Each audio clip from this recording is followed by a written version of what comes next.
Okay guys, dito tayo ngayon. Good morning sa atin lahat. Tayo attend sa graduation. So, graduation ng aking bunsong anak. Kaya dito tayo. So, madaling araw.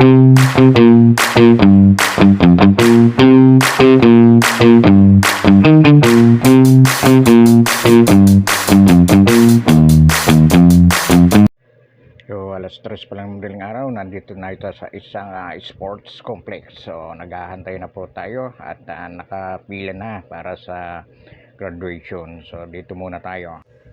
So, ayan, nakapasok na nga tayo. Nandito na tayo sa loob ng sports complex. So, yan, isa dyan yung aking anak. Dahil nga medyo marami talaga sila. Ayan, mapansin nyo, kulang pa nga. So ayan po ang aking anak sa pumapangalawa ko dito sa yang nakatayo na rin yan. So dyan siya nakapwesto. Yun, medyo malayo-layo ang mga parents. Sa taas nakapwesto ang mga parents. So kaya medyo may kalayuan din ang aking posisyon dahil nga pinagbabawal dun sa pagtabi, ganon. So ayan po, magsisimula na ang graduation. Ayan, lakad na yung para sa welcome na sa ayos dahil napuno na, nakumpleto na mga student or graduation ng mga estudyante. So kumpleto na sila, kaya mag-uumpisa na. Pansin nyo ay lahat na ng upuan ay puno na. So kanina nang umpisa natin, kukunti pa sila, gawa nga ng isa-isang pinapipila sa labas at pag kumpleto ng mga estudyante saka na pinapapasok. So ayan na ang mag-uumpisa na. Dahil sa kumpleto na. Lahat na po ng estudyante ay nasa loob na. So ngayon yan ay marami pa ang nakaantabay sa labas na iba na mga school. So silang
medyo malapit na ang graduation.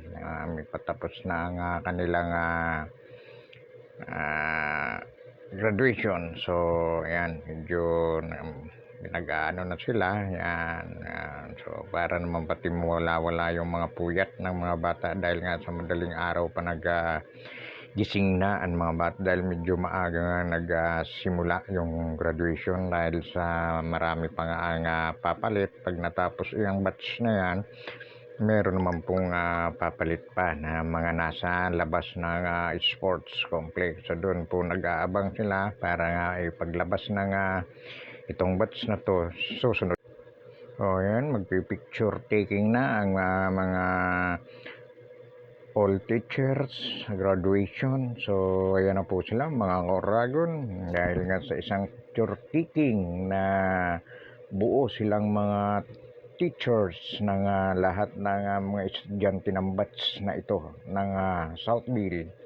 So ayan po, bali naka-prepared na sila. Ayan na, so marami na ng picture. Ayan, so ayan na, medyo patapos na po mga Oragon ang first graduation batch na ito. So medyo ano na tayo dahil nga sa patapos na. So tanghali na rin ang oras na ito ay so mga alas 10 na rin mga ka-Oragon, kaya medyo tayo ay puyat na rin at gutom dahil nga sa maagang gising natin, dahil alas 2 pa lang ay gising na dahil medyo malayo-layo po ang papunta dyan sa sports complex na magagaling dito sa aking bahay. So kaya alas 2 pa nagising kami dahil nag-asikaso ng at siyempre yung anak ko dahil babae ay nag-makeup pa, kaya medyo